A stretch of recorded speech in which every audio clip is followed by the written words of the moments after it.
It's time now for the big question. And tonight's couldn't be bigger or more important to our society, the disastrous state of children's care homes in the UK. Chris Wilde is the author of The State of It. Here it is, stories from the front line of a broken care system. It's getting rave reviews, and I'm delighted to say that Chris Wilde joins me now. Hi, Chris. Hi, Mark. Let's shake that hand. Yes, Great to be face-to-face, yes, isn't it? Thank you. Yes, finally. I can imagine that lockdown has been disastrous for young people in care. Yeah, absolutely. And I think when we talk about the care sector, for some reason it's focused on the elderly, especially throughout COVID. But throughout COVID, a lot of young people, social workers, weren't going to work, they weren't in the office, they weren't answering calls, so they were the most vulnerable sector, throughout the COVID. Yeah, for sure. Now, you write with authority because not only are you a journalist and a campaigner, but you've been in the care sector yourself. I have, yes. So, at what age were you when you went into care? I was 11 years old, so my dad died when I was 11, and overnight the blue skies of my happy youth turned an ominous dark So grey. up to the age of 11, you had a pretty normal... Yeah, I had a normal life. You had a dad, had a mom, we went on holiday, we did normal things. And then when my dad died overnight, it just turned upside down. So the wider family, were not able to accommodate you? No. And you went into care? Yeah, because I gravitated towards other fragmented young people, started to cause trivial kind of stuff, breaking windows, but then it escalated. So obviously my family couldn't take that on. Yeah, for sure. And no doubt you were in a sort of desperate mental state after losing your father. Well, absolutely. 11 years old, traumatised, as you can imagine. Yeah. One day he's there, the next day you're not. And it's the weird things like the car's still there, his clothes are still there, but he's not. And it's something you don't ever eradicate from your brain, even at 41. And I think that's just too much for an 11-year-old to process. Of course so, yeah. And it has such a huge impact on your life. Yeah. I mean, may I ask the role of your mother at that time? Yeah, my mum is a great woman, and she was young, and this is what I've not been able to kind of understand until I've obviously grown man now with my own kids and I'm married. My mum was only 30. She had 2 kids. And she obviously had her own mental health issues, but she couldn't cope. She met a man who was very abusive and coercive. He abused her, he abused me and my sister violently. So, yeah, there's nothing much she could do in that state because she was also traumatised. So you had a stint in this very sort of unstable home setting. I wonder whether you welcomed the 4 walls and relative security of a care home initially. Well, it's funny because, people ask me this question all the time. What was it like for you going into a care home? Well, for me, it was escapism. Because home, my mum was crying all the time, she was drinking, this man was being abusive. So going into an environment where it was full of other fragmented young people like me, at first, it was escapism. Yeah. And obviously, more was to unravel as the days went by. Well, that's right, which is, of course, the subject matter not just of this brilliant new book, but your previous best-selling book, Damaged, which we'll come to. Can you remember your first night in that care home? I can indeed, yeah. I can remember it like it was yesterday. I can remember the smell. It smelled of bleach. There was always, if you walk into a hospital, it's kind of that kind of environment. Sterile. Sterile. And there's an ominous kind of silence as well about it, which is weird. You'd expect it to be really loud, everyone having a good time, but it wasn't. It was very, very archaic, very dark, very cold.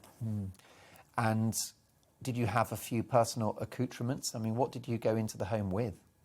A bag of clothes, that's it. Couple of pairs of tracksuit bottoms, pyjamas, that's it. Nothing else. No books, no toys. Nothing. When you're 11 years of age. 11 years, no nothing. Bear? Did you have a bear? Nothing at all. You couldn't take a bear in there because you were with older kids who would obviously bully you if you had a bear. So no, it just stripped back nothing. And what about your first night? I mean, did it feel like, I don't want to be, too, overreact to it, but did it feel like you were going into prison or something? It's difficult. Boarding school? Boarding school. Do you know what? For me, it was quite exciting because I had that freedom. There was no more abuse. There was no more, seeing my mum cry, because that, for me, was traumatising. So going into this environment where what I thought was just total freedom, but it wasn't. So your first impression was relatively positive, mainly by contrast to where you'd come from. Yeah. And when did you first spot the signs of trouble? It was my second day, and I've been very vocal about this. I was buttering some toast, and I didn't put the butter in the corners of the toast. And the master of the house, he said to me, butter the toast, and I must have been cheeky to him, and he hit me round my ear. And it's the first time I'd ever been hit by a fully grown adult, and my ear was ringing. And then that was... And a so-called professional. And a professional, of course. These are the people who are supposed to be looking after me. And that, for me, was like a pinnacle moment. It's like, oh, this is not right. This is not a good place. Yeah. And then, once that happened, I just started to see the abuse unravel. Just walking down the corridors, you'd get a hit with a stick because you might have been walking too fast or you might have been talking too loud.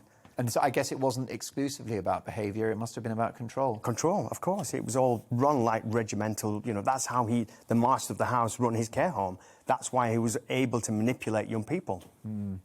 And how long did you stay in that setting? Not very long, a few months, I ran away. Yeah, you plotted your escape. Yeah, I mean, I was quite a tough kid, I was quite streetwise.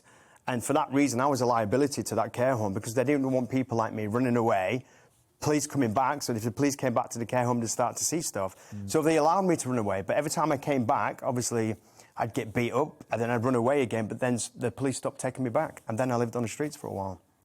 And did you encounter or witness any sexual abuse at this care home? I didn't, no.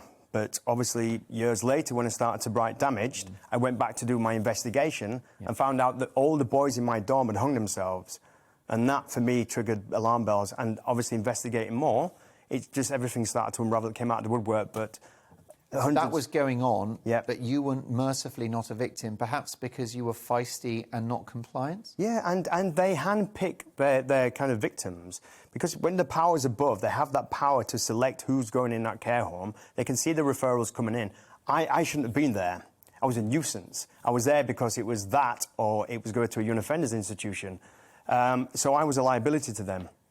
And maybe, yeah, I was a tough kid as well. They must have seen that as well, because I remember vaguely the boys in my dorm, they were broken, and you could see the difference. Dead eyes don't lie, and you could see they come from really, really kind of fragmented households. Yeah.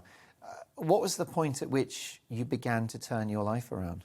For me, I kind of just went off the rails, and one day I was in a house with some older gang boys, and they were about to inject me with heroin. And this is when you believe in serendipity. And just as I was about to get injected with heroin, the police raided the house. And I got told by that police officer, who now is still in contact with me, but that heroin would have killed me. And that was the pinnacle moment for me, the change. What sort of age were you at that time? 13 years old. I thought you were going to say 16. Yeah, no, 17. 13 years old, 13, about to be injected with heroin, which would have killed me. And did you stay in care after that, or what happened next? Well, what happened is I went to live with my grandparents, and then I found solace in boxing and other things. And you'd also, of course, begun to mature by then, I suppose. Of course, and that kind of bitter anger, that hatred, starts to dissolve a little bit. You start to understand reasons and why people die, etc. And you find you find things to kind of block that trauma. For me, it was boxing, but I'd always been involved. I've always had a social work up until about 15 because I was always in and out of trouble, so... Yeah. And books, you mentioned, were a key part of your recovery. Yeah, of course. I mean, it's always been the private thing for me is to read books and, find solace in words, which still to this day I do. And I guess what books do is not only is it a healthy form of escape, but it's education and it's a way of processing the world, isn't it? Of course it is, and it saves lives. For me, it was escapism. Even now, as an author, writing books, I get hundreds of messages from young people like me saying thank you for that, because that book just saved my life, and that is how you get gratification. And what about your late teens? Was that still a bumpy time? It was indeed, yeah. I mean, it never really stopped. So you were back on the right path, but you've obviously had your distractions. Yeah, because that kind of trauma, it does have a massive impact on your life, Mark, and it's hard to articulate unless you've experienced it yourself, but it does, all through your teens, all through your 20s, 30s, it was always bumpy for me, and I was always on the precipice of how it could go wrong again. And what's fascinating is you went back into the sector as a professional. Yeah. And why did you do that? Because, I mean, many people would think, you finally escaped. Why would you go back? Yeah, I have no idea. It was like a force. My wife had said to me, she said, you have a calling. You must go back into that care sector and help people like you. And it was right, because I was just in and out of jobs, couldn't settle until I'd gone back into that care sector. I knew that was my calling. Once I walked into a children's home again, I thought, yep, this is it. This is what I need to do until I die. And you could look them in the eye, those children, because you've been in their shoes. Absolutely, absolutely. And that's, and that's what I still do today. And it was such an important process, because going back in and making that contrast to my own experience and realising it hadn't changed. 30 years, and that smell was still there. Yeah. And the atmosphere and the silence? And the atmosphere and the silence, and the kids being neglected and the staff just not being involved. It was heartbreaking. I mean, would you say it was worse or the same? It's hard. The jury's out on that one. It's not good. It's probably the same. Would somebody, like the person that was in charge of the care home when you were there, this a little Hitler character, would somebody be able to get away with that now? No, because you have DBS checks, and obviously it's a little harder now. You know, paedophiles, they've gone underground. Yeah. But they still... But you still have abuse, right? Well, mental abuse. Well, you have a different kind of abuse. You have social abuse, systemic abuse. That's where... What is that? Social abuse is when young people are put into these environments with untrained staff and forgotten, abandoned, left to their own devices. That's called systemic abuse. And, of course, the problem is if the staff are not supported, they're going to struggle to cope, and then I guess they'll probably be, in their own way, very impatient and probably slightly abusive towards the children. It's not a job where you get paid loads of money, so people don't have that same momentum, that same morale, that same kind of motivation to do well. It seems to be a job which is kind of stereotyped with just, you know, do it because there's nothing else there. Yeah. It's an easy job to do. Yeah. And so you wrote the book. What motivated you to put pen to paper?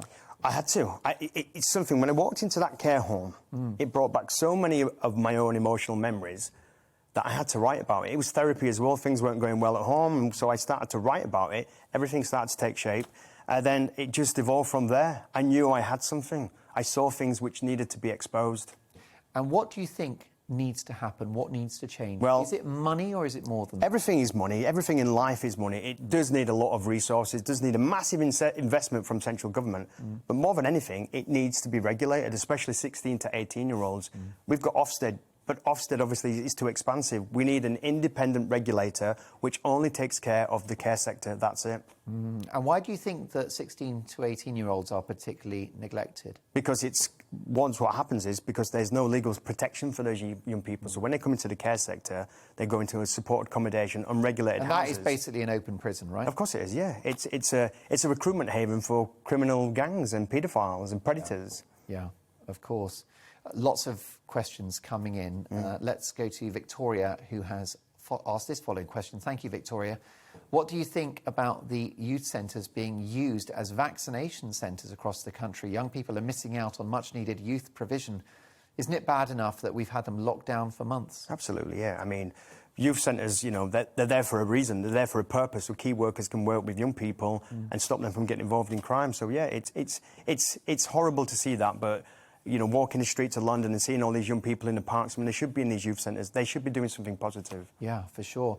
We saw that during austerity, didn't we? Big cut to Sure Start schemes and other sort of community projects. Yeah, and it's had a devastating effect on what's happening at the moment with county lines and more people getting involved in gangs. Yeah. Can you tell us about county lines? Yeah. What exactly that is and why it's such an issue? The county line is a drug gang, which obviously it's about the phone line. So if you're a big gang in Birmingham and you're making loads of money, you want to go and take over parts of Sheffield, that's the county line, it's the exchange.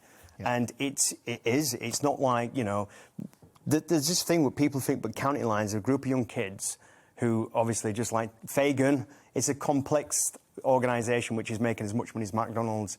And as soon as one county line is done, the next one comes, and they're making millions of pounds. And that's why the violence is so bad. Of course it is. This is big business, right? If you were a gang in London and, you know, London's full of millionaires and they're all buying cocaine and everything else, you want to take over that business, you're going to do anything to get that business, and it's kids who are supplying it. Because perhaps a couple of decades ago, gang violence was based around bragging rights and pride. Of course, yeah. But now it's about the pound note. Of course it is. It's about pound. And these young people, like I said, they're becoming more kind of engaged in this. The social media, they know how to become rich. They know how to invest money. I used to find black books with offshore accounts in what kids had.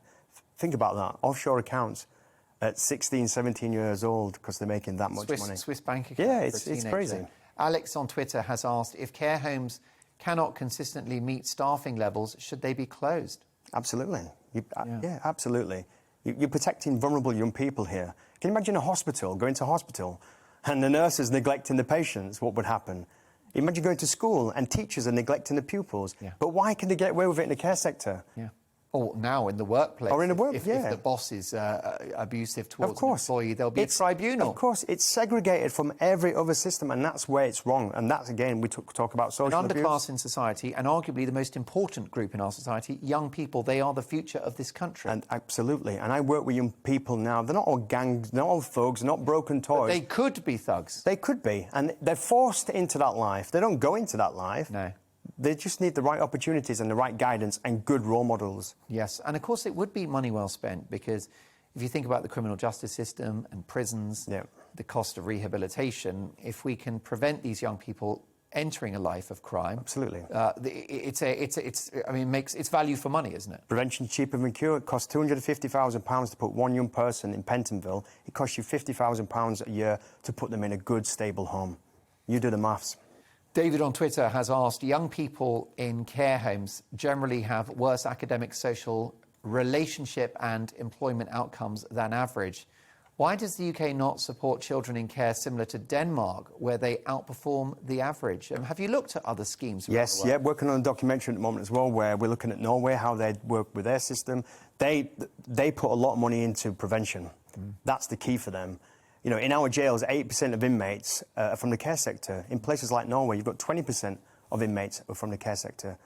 You've got a very low rehabilitation in our country, but obviously in places like Norway, they leave jail, they never go back to jail. They focus on young people. They know, but young people are the future. This country just doesn't value vulnerable young people. That's it. And Chris, do you have kids? I have 3 children, yeah. My little girl's watching now. She's staying up, actually. OK, are we allowed to name her? Yeah, Antonia, yeah. Hello, Antonia. You've got an amazing dad. Thank He's you. frankly a bit of a legend.